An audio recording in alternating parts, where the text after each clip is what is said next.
मैं गीता एक बार फिर से आपके सामने हम अपने चैप्टर को कंटिन्यू करेंगे।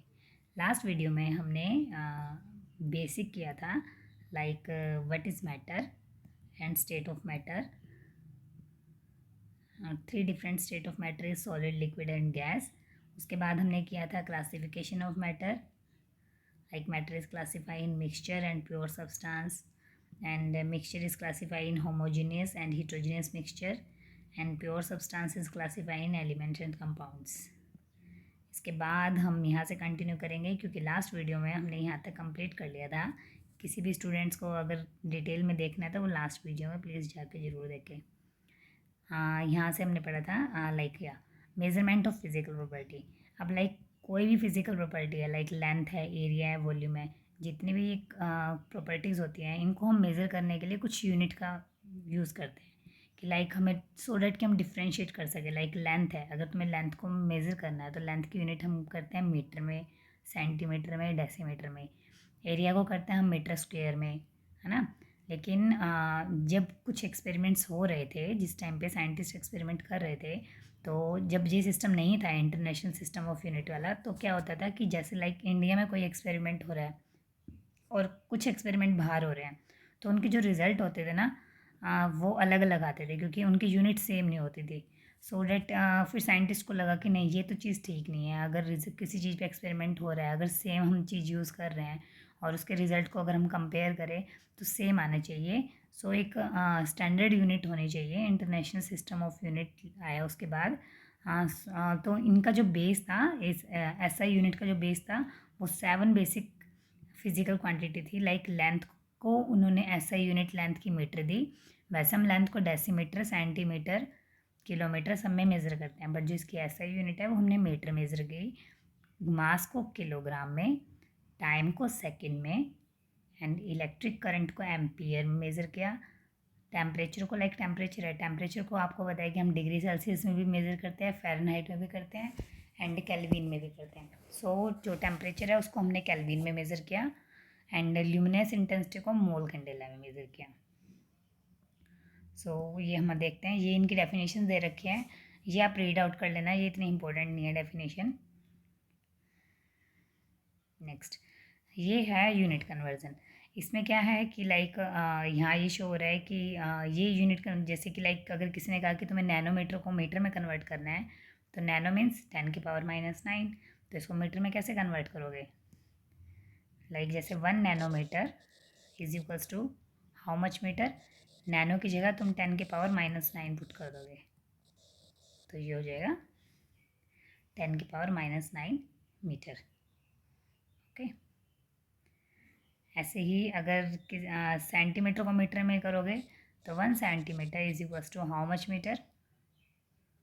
1 सेंटीमीटर में कितना मीटर होता है? सेंटी की जगह, सेंटी का मतलब क्या है? 10⁻⁻², इतना मीटर, तो ये हो जाएगा 1/100 मीटर। सो ये कुछ इंपॉर्टेंट यूनिट है, लाइक पीको से लेके गीगा तक, ये याद कर लेना। याद कैसे करोगे? यहाँ से देखो, नैनो मतलब, नैनो का पढ़ाई की थी ना, नैनो क्या था कि नैनो एक कार आई है, सबसे छोटी कार आई है, तो नैनो का है 10⁻⁹। नैनो से ऊपर जाओगे तो पीको, 3, पीको मतलब 10⁻⁻12। ये 3 का डिफरेंस चलेगा। नैनो के बाद माइक्रो, माइक्रो है मतलब माइक्रो स्टडी करते हो ना, माइक्रो छोटा है लेकिन नैनो से थोड़ा सा बड़ा है, तो ये हो जाएगा 10⁻⁻6। माइक्रो के बाद, माइक्रो के बाद, माइक्रो के बाद मिली, मिली मतलब 10⁻⁻3। इसके बाद सेंटी, सेंटी का तो पता ही होगा, यहाँ सेंटीमीटर और डेसीमीटर के बीच में मीटर आ जाता है, ठीक। इसके बाद डेसीमीटर, डेकामीटर, हेक्टो मतलब 10⁻2 और किलो मतलब 10⁻3। अब किलो तक, किलो का तो पता ही है सबको कि किलो मतलब 10⁻3। उसके बाद मेगा और कर लेना 10⁻6। ओके, सो ये हम चलते हैं next, mass and weight. Mass क्या है? Mass of a substance is the amount of matter present in it. Mass का क्या मतलब है? जब भी हम अपना वेट मेज़र करते हैं, हम जनरली बोल देते हैं कि हम वेट मेज़र कर रहे हैं, बट वो वेट नहीं होता।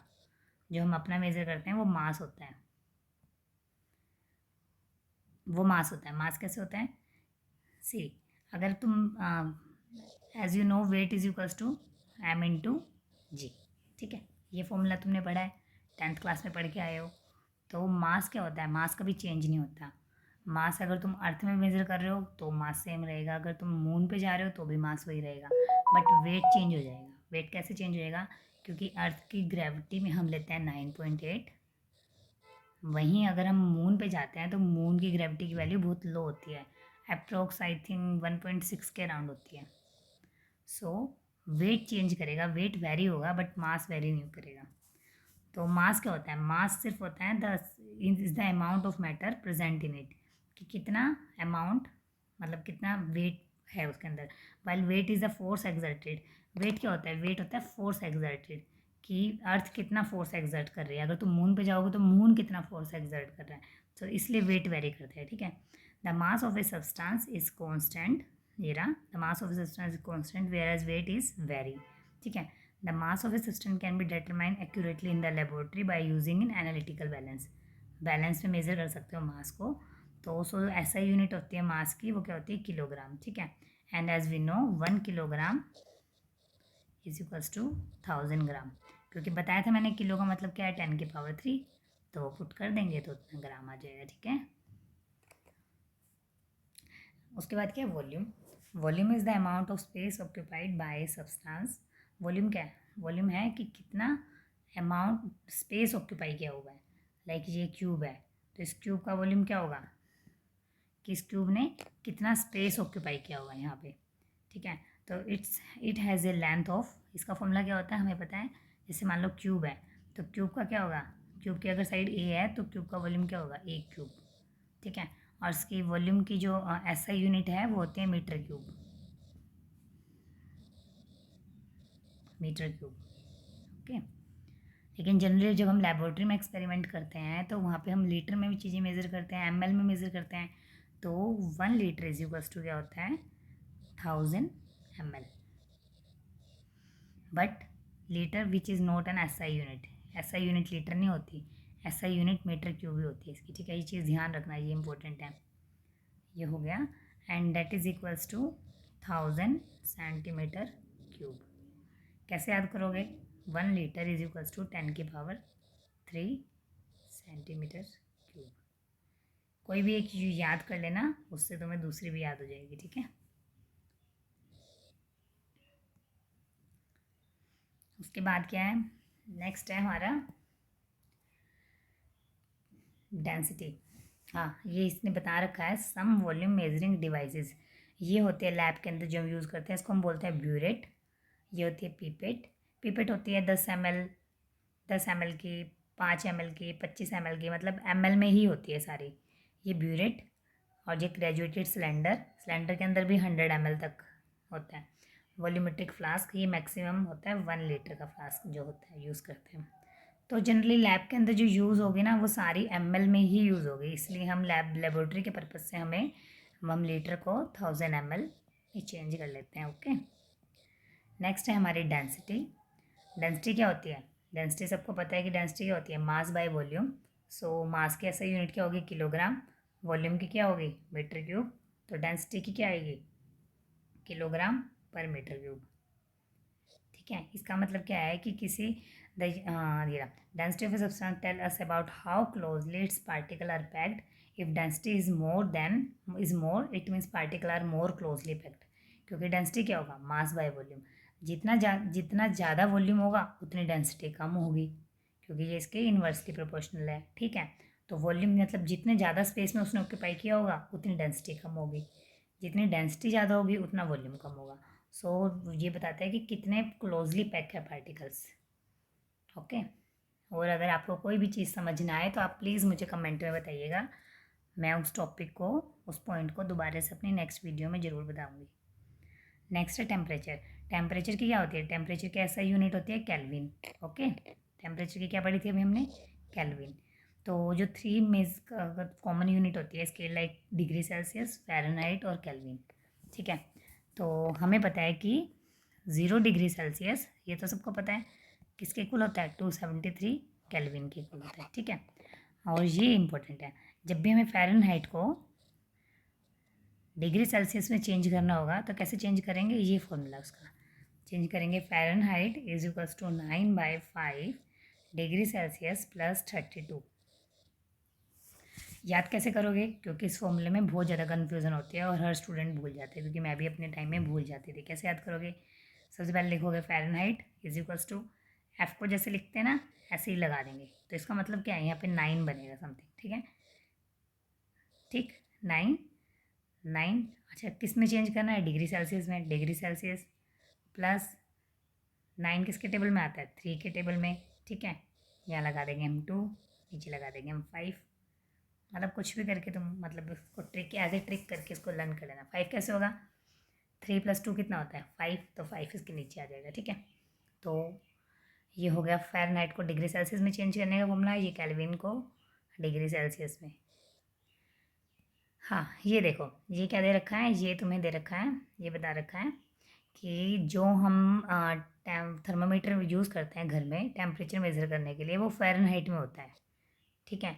जैसे हमारे बॉडी का टेम्परेचर होता है 98.6 फ़ारेनहाइट, ठीक है। ह्यूमन बॉडी अगर डिग्री सेल्सियस में देखेंगे 37 डिग्री सेल्सियस, केल्विन में देखेंगे 310 केल्विन, तो ये उससे कंपैरिजन कर रखा है। बॉइलिंग पॉइंट ऑफ वाटर हमें 100 डिग्री सेल्सियस होता है, तो इसके अंदर 273 ऐड कर देंगे तो 373 बन जाएगा, और फ़ारेनहाइट में चेंज करेंगे तो 212 बन जाएगा। नेक्स्ट पे आएंगे हम uncertainty in measurement. Uncertainty in measurement का क्या है कि like many a time in the study of chemistry one has to deal with experiment data as well as theoretical calculation, they are a meaningful way to handle the number conveniently and present the data realistically. Like बहुत सारे data ऐसा होता है कि जैसे हम moles में calculate करते हैं केमिस्ट्री में, नंबर ऑफ मॉलिक्यूल निकालते हैं, तो बहुत सारे 0 0 0 0 0 करके कैलकुलेट होता है। तो इसको क्या में हम इतनी सारी यूनिट्स को लिख नहीं पाते, तो उसको कन्वीनियंट बनाने के लिए हमें क्या है, साइंटिफिक नोटेशन हम क्या लेके आए, हम लेके आए सिग्निफिकेंट फिगर नाम का टॉपिक। सिग्निफिकेंट फिगर क्या होती है कि उतनी ही फिगर को मेज़र करना है हमने जो हमारे लिए सिग्निफिकेंट हो गई, ठीक है। तो इसको बोलते हैं हम सिग्निफिकेंट फिगर, लेकिन इसके कुछ रूल्स होते हैं, वो क्या होंगे उसके बारे में हम पढ़ेंगे यहाँ। Like as chemistry is the study of atoms and molecule which have extremely low masses and are present in extremely large numbers, a chemist has to deal with number as large as, इतने सारे numbers को deal करना पड़ता है, ठीक है। For the molecule of 2 gram of hydrogen gas और as small as इतने ग्राम ऑफ हाइड्रोजन एटम।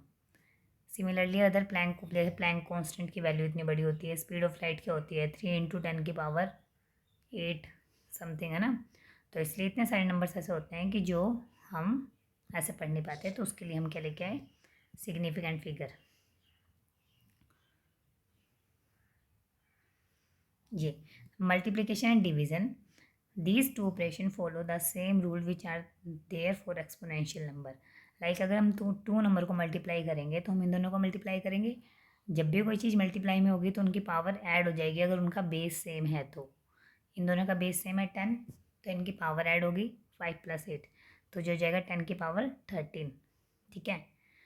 तो जनरली हम मल्टीप्लिकेशन और डिवीज़न के रूल में क्या करते हैं कि जैसे कि इस जो हमारे रिएक्टेंट में था 5.6, मतलब 1 सिग्निफिकेंट फिगर थी, सेम हम प्रोडक्ट में ही लेके आएंगे, मतलब एक 1 डिजिट के बाद पॉइंट, तो सेम हम प्रोडक्ट में लेके आएंगे 1 डिजिट के बाद पॉइंट लगाएंगे। जनरली हम डिवीज़न और मल्टीप्लिकेशन में यही करते हैं। लाइक ये डिवाइड वाला रूल है, तो हमने दो टर्म को डिवाइड किया, तो यहाँ पे ये आया, तो ये हमारा जी आंसर आया। बट हमने क्या लेके आना है, एक डिजिट के बाद पॉइंट लेके आना है, क्योंकि इसकी स्टार्टिंग पॉइंट में भी यही था, तो हम इसको ऐसे कन्वर्ट कर लेंगे।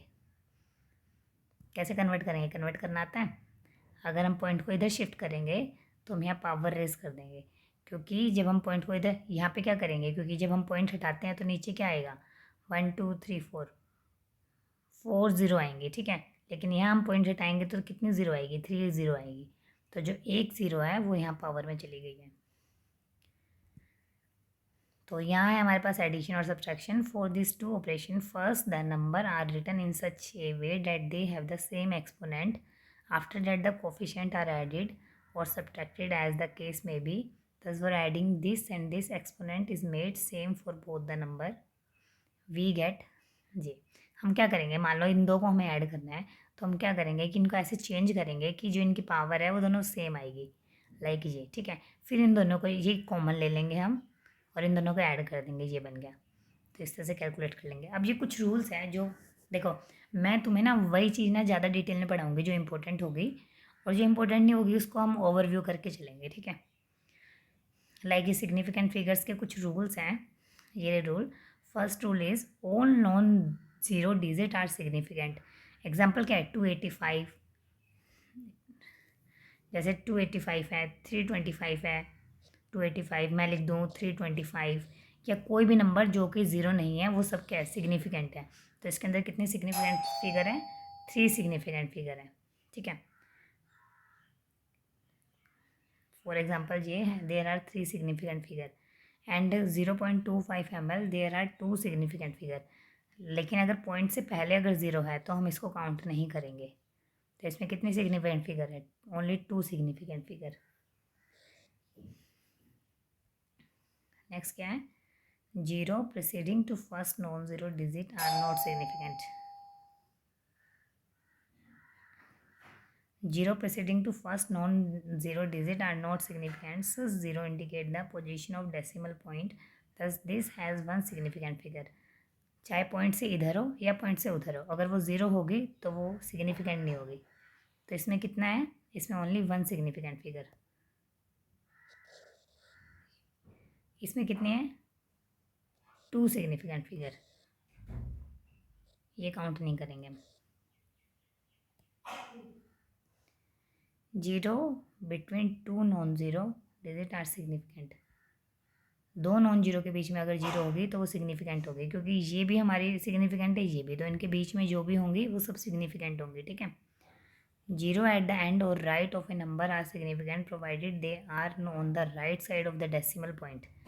क्या कह रहा है, वो ये कह रहा है, फॉर एग्जांपल अगर तुम्हारे पास ये नंबर है, इसमें क्या है, हैज़ 3 सिग्निफिकेंट डिजिट। अगर पॉइंट के बाद अगर कोई नॉन ज़ीरो डिजिट है, उसके बाद अगर कोई जीरो आती है तो वो सिग्निफिकेंट काउंट होगी। But if otherwise the terminal zeros are not significant if there are no decimal. अगर कोई डेसिमल नहीं होगा तो ये काउंट नहीं होगी। लाइक इसमें कितनी है, इसमें वन सिग्निफिकेंट फिगर, बट ये हैज़ 3 सिग्निफिकेंट फिगर। लेकिन अगर हम यहाँ पॉइंट लगा देंगे तो ये 3 सिग्निफिकेंट फिगर काउंट होगा। उसके बाद हम अगर ये लिखते हैं 100.0, इसको हम बोलेंगे 4 सिग्निफिकेंट फिगर। दोबारा से बताती हूँ मैं तुम्हें, देखो सबसे पहला रूल क्या है, all non digit, non zero, जैसे कि 2, 35, 41, 64, जितने भी नॉन ज़ीरो हैं वो सब क्या है, सिग्निफिकेंट फिगर है, ठीक है। उसके बाद सेकंड पॉइंट क्या है, zero preceding to first non zero digit are not significant.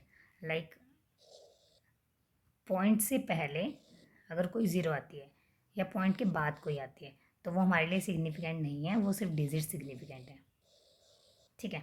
लेकिन अगर 2 डिजिट के बीच में अगर हमारे पास कोई भी वैल्यू आ जाती है ज़ीरो तो वो सिग्निफिकेंट होगी, ओके। और फोर्थ रूल हमारा क्या है, फोर्थ रूल है कि अगर हमारे पास पॉइंट नहीं है, सिंपल जी है, तो हम इसको काउंट नहीं करेंगे, 0 को 1 बोलेंगे इसकी सिग्निफिकेंट फिगर। लाइक अगर मैं तुम्हें बोलूँ मेरे पास 200 है तो इसमें कितनी सिग्निफिकेंट फिगर है, ओनली 1। मैं तुम्हें बताऊँ 5000 है मेरे पास, तो इसकी कितनी सिग्निफिकेंट फिगर है, ओनली 1, ठीक है। बट अगर हमारे पास है, अगर हमने 200 के यहाँ पॉइंट लगा दिया तो ये तो काउंट होगी नहीं, बट उसके बाद ये काउंट होगी। फिर कितनी सिग्निफिकेंट फिगर है, 3, ठीक है। नेक्स्ट पे आते हैं, लास्ट रूल क्या है, counting the number of object, for example 2 ball और 20 eggs have infinite significant figure as these are exact number and can be represented by writing infinite number of zeros। अगर कोई भी किसी ऑब्जेक्ट को अगर हम काउंट कर रहे हैं कि जैसे 20 eggs है, 2 बॉल है, तो हम इनको बोलेंगे इनफाइनाइट नंबर ऑफ फिगर्स हैं। नेक्स्ट पे आते हैं हम प्रिसीजन एंड एक्यूरेसी, ठीक है। अब ये क्या होता है ये बताओ, precision refer to the closeness of various measurement for the same quantity. Precision क्या बताती है, प्रिसीजन बताती है कि कितने क्लोज वैल्यू है हमारी जो हमने मेजरमेंट किया है उसके, और एक्यूरेसी क्या है, is the agreement of a particular value to the true value, जो हमारी ट्रू वैल्यू है उससे कितनी एग्री कर रही है हमारी वैल्यू। एग्जाम्पल से समझ आएगा। लाइक इफ़ ट्रू वैल्यू, अगर हमारी ट्रू वैल्यू 2 है, 2 ग्राम है, ठीक है, एक स्टूडेंट ए है, एक बी है और एक सी है, 3 स्टूडेंट है। इन तीनों स्टूडेंट ने 2 मेजरमेंट किए हैं, ये 2 मेजरमेंट किए हैं, ठीक है, एंड रिजल्ट रिपोर्ट किया है। जो ए है, ए ने क्या, ए का पहला रिजल्ट क्या है 1.95, सेकंड क्या है 1.93, ठीक है, इन दोनों का एवरेज क्या है 1.94। दीज वैल्यूज़ आर प्रिसाइज, क्योंकि हमारा जो ट्रू वैल्यू थी वो 2 थी, 2 के प्रिसाइज है 1.95 भी एंड 1.93 भी, ठीक है। So these are value are precise. Second क्या है हमारे पास, सेकंड है हमारे पास बी, बी का रिजल्ट क्या आया 1.94 एंड 2.05 और इसका एवरेज क्या आया 1.995, ठीक है। तो these observation are neither precise nor accurate.